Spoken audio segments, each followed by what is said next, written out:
Again, any more questions? The 13 years is taught by Prophet Muhammad or taught by Abraham? In the 23 years that the Prophet Muhammad Sallallahu prophethood, Yes. the first 13 years of those 23 years, he taught Tawheed. Nothing but Tawheed, the oneness of Allah. Doing away with shirk, doing away with idols, not believing in horoscopes, not believing in omens. Not believing in fortune tellers and stuff like that, which we're going to get into, inshallah, next week. Chapter 4, verse 59. Chapter 4, verse 59, chapter 4, verse 59, chapter 4, verse 59. Allah says, all you will believe, all you will believe, obey Allah, obey the messenger, obey your emirs. And if you differ in any matter, refer it back to Allah and His Prophet, His Messenger Muhammad Sallallahu Alaihi Wasallam. If you truly believe in Allah and the last day, this is best for you for your final determination. So again, Allah gives the prerequisite, He gives the rule of thumb, He gives the formula. If you differ in any matter, refer it back to the Quran and the Sunnah of the Prophet Muhammad Sallallahu Alaihi Wasallam. If you truly believe in Allah and the last day. So with any matter that you have, you got to take it back to the Quran and the Sunnah. Period. Okay? You take it back to the Quran and the Sunnah. Period. The only example that we follow is the example of the Prophet Muhammad Sallallahu Alaihi Wasallam, or the example of the Sahabas and what they did.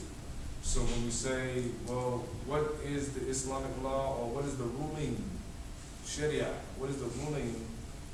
Well, if we say, what is the ruling with regards to alcohol? Now, so they can put Sharia on it, they can put Islamic law on it, they can put whatever title they want on it, but the thing is, you have to back it up with some type of hadith. You have to back it up with some type of ayat from the Quran, regardless of whatever it is that you call it. You have to back it up with something. So we're talking about the hudud, but what is the hudud? And the hudud is the prescribed punishment of Allah subhanahu wa ta'ala with regards to alcohol. What is the hudud? I would say, well, in our Islamic Sharia, we say this. No, not what you. What did Allah say? What did the Prophet Muhammad say? What did they do in the time of the Sahabas, in the time of Abu Bakr, in the time of Umar, in the time of Uthman, in the time of Ali? What was done? And this is the answer. Not outside of that, but what was done in the time of the Prophet Muhammad or done in the reign of the 4 Khalifas. That is Islamic law. That is the deen. There are certain things that are specifically ordained by Allah for specific punishments. Then you have something what is called ta'azir. Ta'azir are the things that are not specifically explained by Allah pertaining to hudud. So therefore, the maximum punishment or the maximum is 10 lashes. Anything that is outside of the realm that Allah has made a specific number for, whether it's zina, fornication, adultery, which is 100, that's a specific number. Or namima or giba, there's a specific number. Backbiting or slander, there's a specific number of 80. Or alcohol, specific number of 40.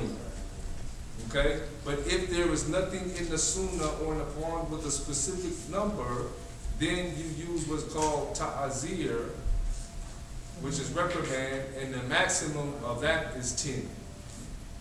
So if there's something that you cannot find that is a specific number in the Quran or Sunnah, the maximum you can do is 10 lashes. So is it those punishments given by Allah? Those punishments are given by the authority of the land. So the emirs, or the qadis, or whoever is appointed by the structure to administer the punishment. But even to be administered the punishment, there must be an imam, there must be an emir, there must be a qadi, there must be bay'ah, there must be, there must be structure. And this is how, we conduct and we regulate and we govern ourselves. That's how it's supposed to be. That's why you see certain lands they say the Islamic police. They're gonna find you doing something. The Islamic police is coming. They're gonna write your ticket. Okay, what'd you get caught for? Okay, we'll go and get your lashes. But here we don't have any Islamic police. We do what we want to do. This is the do what you like society. Do what you like.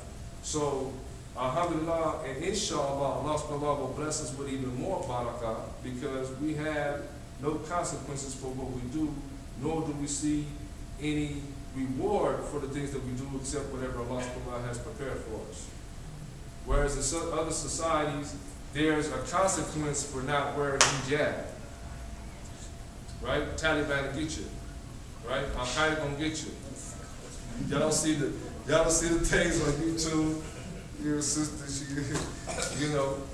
But here in America, if you don't wear the hijab, ain't nobody gonna say nothing to you. You might frown at you like that, sister. But really can't nobody say nothing. You can call me like Holly Bear if you want to. So therefore, your conscious decision for yourself to wear the hijab surely will get you more reward with Allah subhanahu wa ta'ala than one who is in a land where they got to wear the hijab, or there's people that's making them wear hijab. Understand that? Your reward is better. Your reward is higher because you made a conscious decision. We're in a land that's full of kufr. We're in a land that's full of do what you like. A land where you can get alcohol, a land where you can do whatever you want to do. But yet we still make a conscious decision to obey Allah subhanahu wa ta'ala. All the stuff around us. So surely Allah subhanahu wa ta'ala will reward us or judge us differently than in the land that they don't have these things. There's not these temptations, or you can't go to the store and buy alcohol. You can't go to the store and buy funky butt, books and stuff like that. You can't do that. So surely in the land where you're there, where there's all this, I can open this up, but I choose not to go. I want to get a Pepsi instead, or I want to get a V8 or whatever Snapple. So therefore, because of our disobedience, then surely we will get blessed more than the person who doesn't have that option. Surely we will. Surely we will. Shirk is associating partners with Allah. To associate partners with Allah, whether it's in worship, whether it's in asking for things, whether it's bowing down to, whether it's prostrating to, whether it's crying out to, whether it's asking for. Other than Allah subhanahu wa ta'ala, this is shirk. Whether it's a picture, whether it's an idol, whether it's a statue, whether it's a figurine, anything that's worshipped other than Allah subhanahu wa ta'ala, that is shirk or taghut. There is a hadith from the Prophet Muhammad sallallahu alaihi wasallam. He said, and obey your emir, even if he is an Abyssinian Syrian slave, with a head like a raisin or a mutilated nose, as long as he commands you by the kitab of Allah. And hold fast to my sunnah and the sunnah of the rightly guided caliphs. Bite down to that with your mother teeth and beware of the God. This is a hadith. Now with regards to the four rightly guided caliphs, Allah subhanahu wa ta'ala, first and foremost, we must understand that He decreed that they were in that order, that they were the successors. This was a decree from Allah subhanahu wa ta'ala. Well, where do you find that? Also, we have in hadith, wherein the Prophet Muhammad sallallahu alaihi wasallam said that the best generation is my generation, then the one after that, then the one after that, then the one after that. So the first three generations, this is hadith. There are many hadith wherein the Prophet Muhammad sallallahu alaihi wasallam gave praise to Abu Bakr. There are many hadith where he's called Al-Sadiq. He's called Al-Sadiq because he, as the Prophet Muhammad sallallahu alaihi wasallam said, that whenever the Prophet Muhammad came from Isra or Mi'raj or anything that the Prophet Muhammad sallallahu alaihi wasallam told the people, Abu Bakr was the first one to believe it. So he was called As-Siddiq.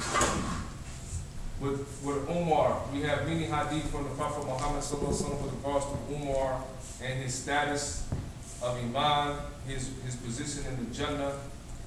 He was called Al-Faruq, which means the criterion.